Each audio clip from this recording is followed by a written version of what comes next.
তুই গুদমারানি ভাই ফাটা মুখে এমএলএ, তোকেও আমি এক খেলা দেখাবো দেখবি। আমি যদি সারা কাপড় তুলে তোর বইয়ের পাকানে যদি চুমু না খেতে পারি, আমার নামও ফটকে লয়। তুই দেখে নিবি ফালতু ছেলে এমএলএ।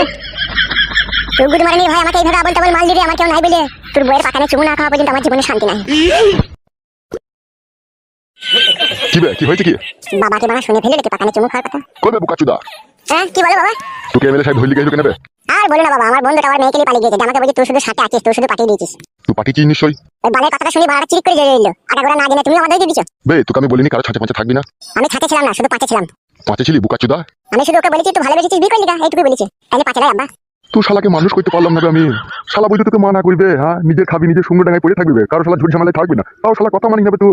সঙ্গে ডাঙাতেই তো পড়ে আছে, ওরাই তো টেনে ছেড়ে দিয়ে আমাকে বাড়া খালে নামিয়ে দিচ্ছে। পুরা খালে নামিয়ে দিচ্ছি না খাল থেকে তুই নিজে খুঁড়ি খালে নামছিস বে শালা? আমি তো জানি তুমি আমার দোষটাই দিবা।